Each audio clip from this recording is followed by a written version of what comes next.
आज mic on कर रही हूं एक और बड़ी खबर पर। पहले एक्शन फिर यू टर्न। आखिर सीजीआई का एक बयान से कैसे एक पूरे मामले को, एक तरह से जो विवाद खड़ा हुआ, उसे अंत मिला है। विवाद क्या था? अब चीफ जस्टिस ऑफ इंडिया कैसे देश में छात्रों के साथ खड़े हो गए और लॉ स्टूडेंट्स के साथ खड़े हो गए, आज वो खबर आपको बता रही हूं। मामला क्या था? नालसार ने दीक्षांत समारोह में सीजीआई को आमंत्रित किया था, chief justice of India. NALSAR यानी कि national academy of legal studies and research. बड़ी संख्या में छात्रों ने सीजीआई के शामिल होने का विरोध किया। छात्रों ने यूनिवर्सिटी को पत्र लिखकर न्योता वापस लेने की मांग की। छात्रों की नाराजगी सीजीआई की पिछले महीने की एक टिप्पणी थी। बाद में बार काउंसिल ऑफ इंडिया के चेयरपर्सन मनन मिश्रा, जिनकी तस्वीर आप देख रहे हैं, उन्होंने एक आदेश जारी किया। उन्होंने कहा 13 अगस्त को सभी स्टेट बार काउंसिल्स को एक्शन का आदेश दे दिया। नालसार से 2026 में डिग्री लेने वाले छात्रों पर कार्रवाई की बात की। किसी भी छात्र को एडवोकेट के तौर पर एनरोल न किया जाए। यूनिवर्सिटी के वाइस चांसलर से 3 दिन के अंदर रिपोर्ट मांगी गई। लोगों की पहचान करने को कहा गया जिनकी भूमिका पूरे मामले में थी।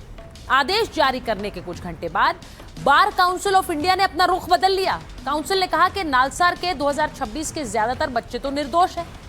बार काउंसिल का दावा कि छात्रों को कुछ शिक्षकों और बाहरी लोगों ने उकसाया और सभी छात्रों को स्टेट बार काउंसिल में एनरोल होने की अनुमति दे दी। तो ये छात्रों के सामने बीसीआई ने, यानी कि बार काउंसिल ऑफ इंडिया ने जिस तरह से मामले को उजागर किया, उस पर चीफ जस्टिस ऑफ इंडिया की नाराजगी सामने आई। पूरे मामले को लेकर बार काउंसिल ऑफ इंडिया के अध्यक्ष मनन मिश्रा क्या कह रहे हैं, जरा सुनिए। पर्पस ये था कि छात्रों का इंटरेस्ट का कहीं क्लैश ना हो, छात्रों से जुडिशरी को कोई क्लैश ना हो।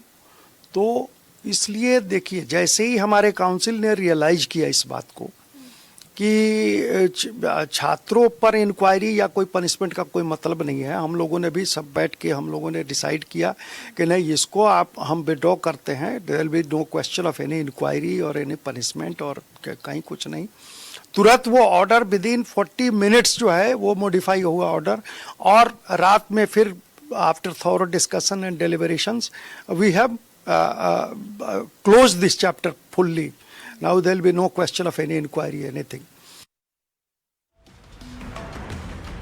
मनन मिश्रा इस पूरे मामले पर एक तरह से बैकफुट पर हैं, क्योंकि उन्होंने कह दिया छात्रों को एनरोल मत करिए। वहां सीजीआई गुस्से में आ गए। सीजीआई ने कहा ये मेरे और छात्रों के बीच का मामला है।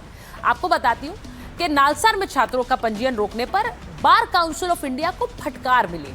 भले ही फैसला गलत हो या किसी ने गलत सलाह दी हो, छात्रों को अपनी बात रखने और विरोध करने का अधिकार है। जस्टिस सूर्यकांत ने बार काउंसिल ऑफ इंडिया के सर्कुलर पर नाराजगी जताई।